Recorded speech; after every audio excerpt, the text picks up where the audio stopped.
Hello and welcome to another episode of the Of Interest podcast. My name is Dan Brunskill and today we're going to be sitting down to talk with Finance Minister Nicola Willis about 2025 and her plans to grow the economy. It's been a pretty tough couple of years in New Zealand with the Reserve Bank's monetary policy basically holding back any chance of growth. That will change next year when interest rates come down and the Reserve Bank gives the New Zealand economy permission to grow again. We wanted to ask the Finance Minister how she will support that economic recovery while simultaneously pulling back on government spending. Hope you enjoy our conversation and I hope you have a very Merry Christmas. Nicola Willis, Merry Christmas and thanks for coming on the podcast. Great to be on the show. Merry Christmas to you. I know it's been a very busy week at the end of a very busy year, so we appreciate you making time. I promise not to ask you questions about ferries because I understand you've had enough of talking about those. Oh, well, I'm sure that the Minister for Rail, Winston Peters, would be very happy to talk at length about ferries. On Tuesday this week, it feels like more than a week ago, but I think it was just this week, Treasury released its half-year update. It showed pretty significant deterioration in the Crown accounts relative to budget 2024, but you've opted really not to change your fiscal policy in any meaningful way. You're sticking to what you said despite the change in conditions. Can you talk me through why you've chosen to do that? If the facts change, shouldn't the strategy change? Well, what we've presented is a path forward that does see the books returning to balance and delivering a surplus, and our intention remains to get the books to surplus in the 27-28 financial year. We can achieve that with ongoing restraint. That will require small operating allowances in the future. That is the amount of discretionary new spending that we do. We're confident we can achieve that by prioritising funding towards those things that really need extra money, our hospitals, our schools, our police force, our defence force, but also by continuing to identify reprioritisation from other places in government where funding is not going to its best purpose or driving maximum value. And then the key thing for us is what the economy really needs and is crying out for, as all of the figures show, whether the growth numbers, the productivity numbers, is growth. And so our strategy is to use the levers available to us across government to make this a more productive economy. Now, some of those measures will be more immediate, but many of them are about building the foundation blocks for future productivity. And some people will say, well, we want the silver bullet next year. And I say, well, you could do that, but at the expense of this economy's long-term health. Things like ensuring that our children are leaving school with the basic skills of reading, writing and maths. It's actually one of the best long-term things you can do for a productive economy.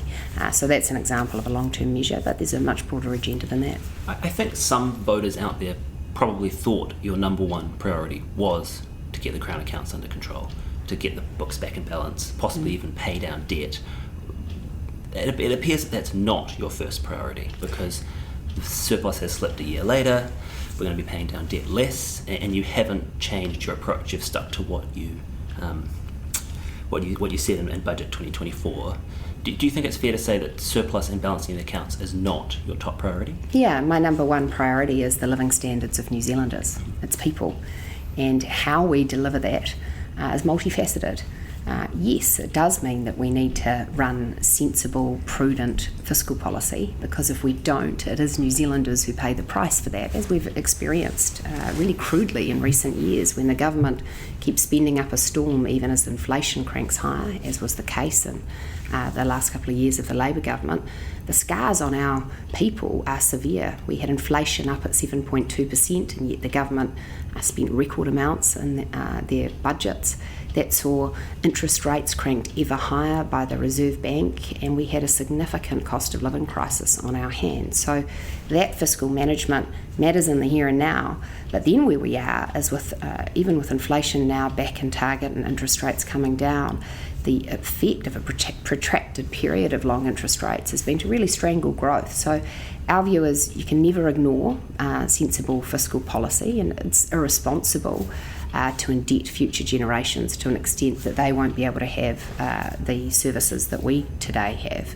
But at the same time, you also need to make sure that you're maintaining today's services, that you're keeping the foundations for productivity, and that you are ensuring that your measures make sense, not just in the short term for colouring the books and making them look pretty, but actually over the medium term will generate a sustainable basis for growth and for people who are able to make good choices, to invest in great businesses, to expand operations, to be entrepreneurial, to innovate, to get the workers and skills they need to generate the opportunities that will make New Zealand a richer country in the future. So once you accept that getting to surplus is not the number one priority, why not go all the way and do what some of your left-leaning critics would like you to do and think interest rates are coming down, it's time to fire up the economy, let's spend even more and I find it so delusional and such a departure from orthodox economics, this current rhetoric from the Labour Party, because it's almost as if having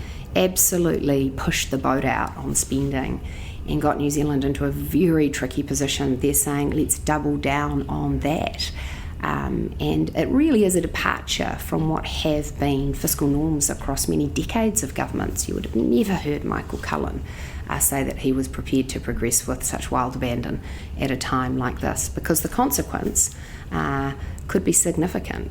It could see international credit rating agencies determine that New Zealand is no longer as solid a country to lend to, which would drive up wholesale interest rates. It could see debt get to levels which would make it difficult for New Zealand to borrow the funding that we do need for capital investment and infrastructure. And frankly, it would be saying to young people today, this government wants to live it up and you'll have to sort it out later. And I don't think that that's fair. I don't think that's right. And I'm frankly quite surprised by Labour. Their claims of austerity are factually incorrect. We have a government that is actually continuing to increase its overall levels of spending, both in absolute terms but also as a proportion of the economy. And actually the fiscal impulse will be positive. But the point that we're making is this does need to unwind over time. And so we've set out a path of gradual fiscal consolidation, which we think is the responsible way to go. And I see that is achievable, it's deliverable, but there's no question. It will involve trade-offs. It will involve reprioritisation. And we have to do that because spending, which had been historically less than 30% of our economy in New Zealand over successive left and right governments, has now got well up over that, and it's not sustainable because the future will have more pressures. So we need to get our books and our spending tidy today so that we're in a better position to absorb those in future. I think the one orthodox thing about spending more now would be that it is counter-cyclical, whereas the government, and it's not necessarily your fault, it's really Labour's fault for spending money while the economy was hot, but they were running pro-cyclical policy, and you are continuing to do so by now. You might feel you have no choice, but because we've been running big budgets, we now have to run smaller budgets even though the economy is going down. So now we're kind of trapped in this pro-cyclical cycle where spending follows the economy, where you really want to be going the other way.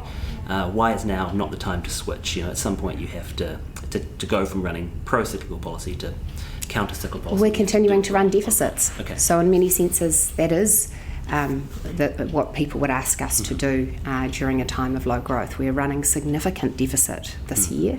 And as I say, deficit is projected for the next couple of years. So in that sense, the argument isn't whether or not the government should be borrowing now. The argument is just how much. Yeah. So there would be an extreme approach where we immediately restore the books to balance, and that would be counter to what many economists would say, but we're not doing that. Really what Labour is asking us to do is run even more extreme deficits. And the point is, when are we ever going to catch up? The real problem that New Zealand faces is that Labour, at a time when it should have been getting the books back into balance and imposing some restraint after the big spending time of COVID, which arguably went too far but to some extent was necessary, they didn't take the opportunity then to wind back and pull out some of that additional spending that had been pumped in. And so I see our path as very balanced, as very reasonable, and I do see that this will be a time in the economy where growth will revive. We are looking at almost consensus forecasts now across Treasury, across the Reserve Bank, across the mainstream banks, saying yes, next year New Zealand will be growing and that growth will grow stronger over time. That's really positive. Ultimately, it is an interest rate story. We have been through a period of extremely high interest rates that have been very restrictive. The Reserve Bank was pretty candid at saying that they were looking to engineer a recession. Well, we've had it, and now we're in the downward part of the cycle in terms of interest rates, and that's going to make a big difference to families with mortgages, to small businesses, to anyone thinking about embarking on major projects. The way I think about it is that the economy has not been allowed to grow for 2 years or so, and next year it will have permission to grow, which will be welcome. But I guess if not spending, if you're sort of fiscally constrained and you are running deficits, but smaller ones progressively, what can the government do to support growth if not spend? Well, this is the thing that I think about every day. And it is really tempting, and I have these conversations with New Zealanders all the time where they say, what's the one thing we're going to do? What's the one sector that's going to take off? Is it going to be aquaculture? Is it the space industry? Is it that agriculture is the future? And the true answer that I think any finance minister with any humility should give is actually me sitting here in this office, despite the hundreds of advisors, will not determine what the next sector to boom will be. If anyone had picked a few years ago that the space industry would be something that New Zealand would lead the world in, well, they would have deserved a medal.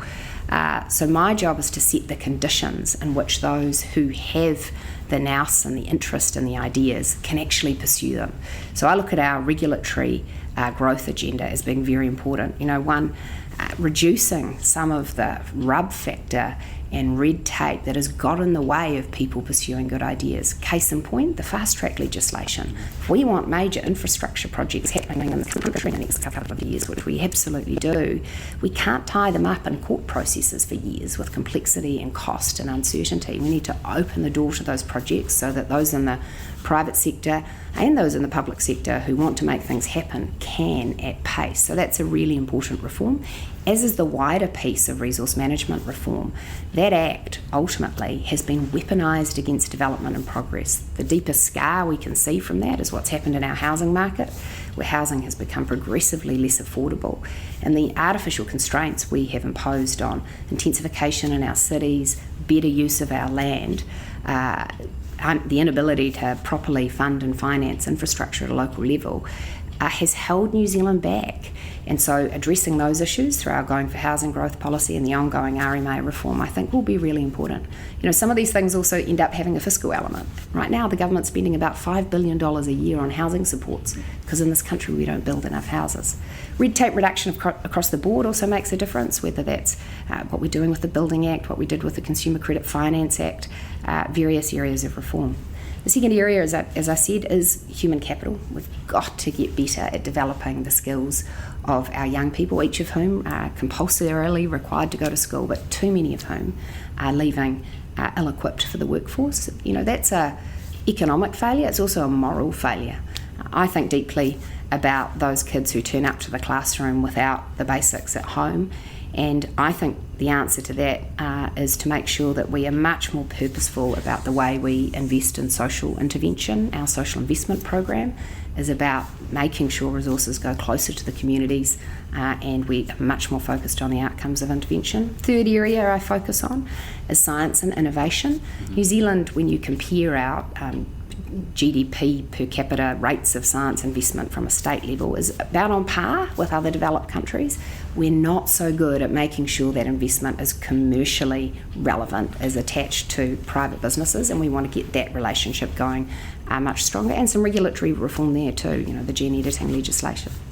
The next area I think about is what we do with infrastructure, because we have a major infrastructure deficit, but we're also well behind the rest of the world when it comes to using modern approaches to public-private partnerships, funding and financing, revenue tools, and we've had a terrible history in recent years of major projects being delayed, blown out in budget, delivered really, really poorly, really bad business casing. So doing better there makes a difference. And then when I've gone through all of those themes, I come back to this idea that competition policy matters. When external people look at the New Zealand economy, they say, well, you've got these major oligopolies occurring, duopolies occurring, and that doesn't drive innovation. So we're thinking very hard about the competition framework. We see that as relevant to getting more out of our economy.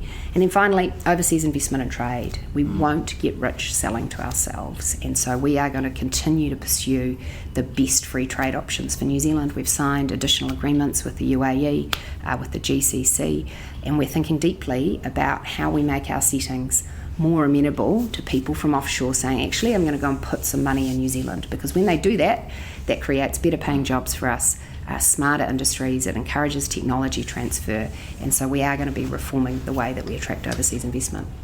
I did go and have a look at economies that have successfully consolidated spending while growing, and it seems like in most cases it's either accompanied by some sort of structural reform, often deregulation, but there are other sort of things, or as you say, some sort of external support, such as a boom in export growth due to some sort of demand.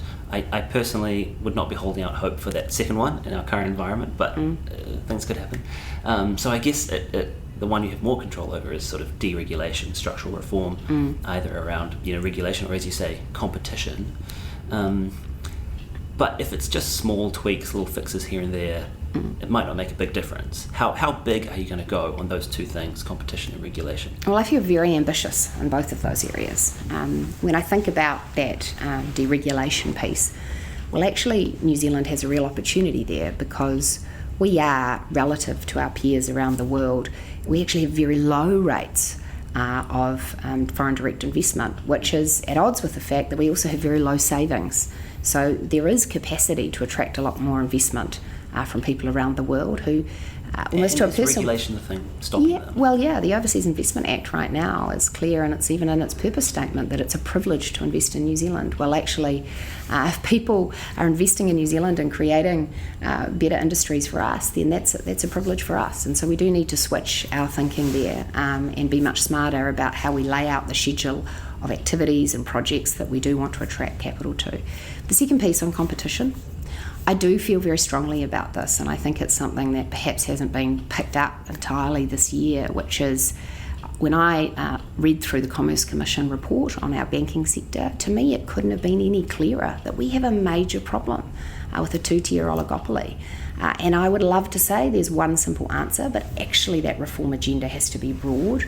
The Reserve Bank play a critical role, and I have changed their financial policy remit, set out my expectations for pretty immediate and urgent action on the way they regulate prudentially to make it easier for new entrants to enter the financial services and banking sector. We've basically built a regulatory moat around banking that has been to the detriment of New Zealand bank users. At the same time, I have put the banks on notice and made it clear that if they want to do more of their nice talk about how they're going to be really good and create bank switching services and encourage competition, that won't wash with us. And so they need to be acting, or we will take further action. And there are a lot of options for what we can do there. And then finally, open banking. That is really critical, because what we've seen around the world is that when open banking is available, you do get innovation. But I'd look at the competition agenda beyond banking. We are working to make our competition policies best in class, looking at reforms to ensure we don't get more consolidation and more major industries. And I am watching carefully what is happening with the supermarkets. And I'm thinking even about the role of government procurement. In some industries, we have major players who dominate. If you think about the construction sector, the road building sector, what can we do to make sure that when we procure, we don't embed that lack of competition, but instead drive innovation? So I think there is real upside there. But I also would just leave you with this, when I look around the world at the moment, what is the thing that is in huge demand? Well, actually, it's affordable, sustainable protein that's created efficiently. And if you look at our dairy payout at the moment at $10, that's against the odds in many ways, because a lot of people said, well, if China downturns, New Zealand's dairy industry is at risk, and here it is, thriving. And we are a food-producing nation. We do it really well. I think the world is going to demand more and more secure food supply from countries that they can depend on, that have good rule of law, and that can do it sustainably. Again, I see massive upside there. We already feed 40 million people. We have scientists who are doing some of the most exciting science on methane reduction, on more sustainable food, and I think we can get more value for those products in future, and we have the capacity to produce more of them. On the banking, you've said that thing before, that if you feel like the banks aren't doing enough, there are options. I've noticed the chair of the Finance and Expenditure Committee has started a fun habit of hinting at what those could be, or hinting at possible threats at the end of the committees. He often wraps it up with some sort of... one time he was talking about an excess profit tax. Another time he pointed to legal action that's been taken against cartel behaviour overseas. When you think about these options you could use if banks are not compliant or not heading in the direction you want to be, what are some of those options? Well, that's one of the reasons we have that select committee inquiry happening, is that we are genuinely wanting the members of that committee from across Parliament to research this, to take advice, to come up with some recommendations to us. We will take their recommendations very seriously. It is true to observe that, at least in Australia and the United Kingdom, the major banks pay an additional levy in recognition of the fact that they do face lower risks to their rate of return, because the government almost has an implied guarantee, and they do well out of that. And here in New Zealand, we know that our banks are really, really profitable compared to other banks around the world. So things like that are worth observing. And what would you see done with that levy, I guess? Would you use that in some way to bolster competition, or would it just be like, if you have the privilege of a moat, you have to pay for it? Well, my goal is competition, and so I'm looking at what we can do to drive that, because ultimately what matters to me is, are New Zealand consumers of banking services going to get a better deal? And what I worry about is, we don't always have lending going into the most productive parts of the economy, that we have people who are restricted in the lending they can get. I think of, for example, lending for housing on Māori freehold land. I worry about the fact that people may be paying a premium for their banking services, not getting the pass-on that they should be. And I worry about the fact that our innovation in banking is just so far behind the eight ball, even compared to our cousins over the ditch. So that's the goal of the reform that we're driving. And I just want to keep options on the table, because I see this as a rolling maul. And I want the banks to take it seriously, because if they think that they can get there just through some nice PR and denying there's a problem, they need to be conscious that we are serious about this. And so they have the opportunity themselves to do a lot, but if they don't, eventually the government has to use its levers. Okay, so you're serious about those threats. You really could impose taxes. Well, obviously Cabinet hasn't considered that at this point, but we have said that we will be taking the recommendations of the Parliamentary Select Committee inquiry very seriously. The last thing I wanted to ask you about is the long-term fiscal challenge. You're working very hard to get the books back into balance over the next 5 years, and sort of only just getting there. Treasury suggests that another 5 years later we'll begin to be on an unsustainable debt path again, just due to the ageing population, due to structural challenges. Those are code for pensions, healthcare spending. And that to overcome that, we either need to increase taxes or think about serious reform, not just making them more productive and more efficient, but actually maybe trimming some of the privileges that come with pensions and free healthcare. How are you thinking? Have you begun to think about that long-term challenge? Because obviously you've got a lot on your plate. And if you have begun to think about it, how are you thinking about it? Absolutely, think about that long-term challenge, but I just frame this up by saying I think there has become a tendency for people to conflate the long-term challenge with the immediate problem, to say, well, because we have this long-term challenge, we need to impose wholesale new taxes now. My view is that's a reckless approach, because actually we need to get our house in order first, so that we have better options later. If we were to keep adding additional taxes now, then we will still come to a difficult day in 5 years, and we'll have to add even more. So I don't think that leaping to that as the answer is the right way. When it comes to superannuation, the government, through the coalition agreement with New Zealand First, has a clear position that we won't be increasing the age of entitlement. But I'm on the record. I went to the last election campaign saying that I thought that ultimately lifting the age of entitlement for superannuation would be necessary to make our universal scheme sustainable. And so I do think deeply about the sustainability of New Zealand superannuation, as we have fewer workers to support a growing group of retirees. And to me, it's about intergenerational equity. It's about today's decision makers acknowledging that the current situation will become increasingly burdensome on younger people, and there are big fairness questions about that. So that is something I think deeply about. It's obviously something I can think about in the context of a National Party campaign rather than government today. The second thing that I think we have a lot of work to do on is our health system. And I think about that more in terms of how we drive the significant investment we already have in our health system. Our government has been making investment into health above and beyond cost pressure and demographic growth. And the question we have to ask ourselves is, what do we do to actually make sure that that system is running more efficiently? For me, it's a basic concept, which is if more people are cared for better in a primary care setting, then we will have fewer of the hospital admissions and complex surgeries that really drive costs. So reimagining the primary healthcare model is something that I, together with the Prime Minister and the Health Minister, have been putting considerable thought into this year. You know, it's pretty anachronistic that in an age where many people work 9 to 5, it's almost impossible to get a GP appointment. It's pretty anachronistic that while people are in a primary healthcare setting funded for how many people they enrol for healthcare, you still have people who just can't get a health appointment. Now, if someone can't get their child to a doctor and that child ends up in the emergency room really, really sick, that's bad for that family, but it's also bad for the taxpayer. So I actually think we've got a lot of room to move in health. There are a lot of areas where we're not efficient. I was at the Wellington Children's Hospital yesterday talking with the paediatric doctors there, and they pointed out to me they still take handwritten notes. They're not using iPads and AI transcribers.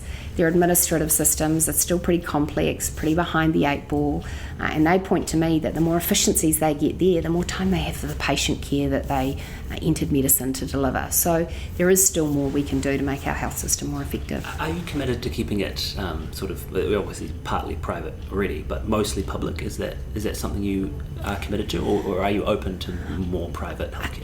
I've always thought that part of the New Zealand ethos is that we believe in this safety net idea, which is, if you lose your job in New Zealand, ultimately there will be a welfare safety net there for you.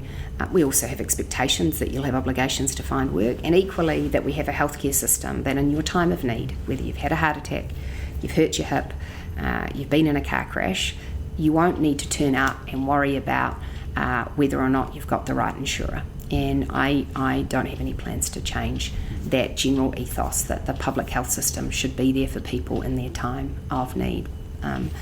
It doesn't mean we should say that we wouldn't ever let any private sector disciplines to bear on the health system.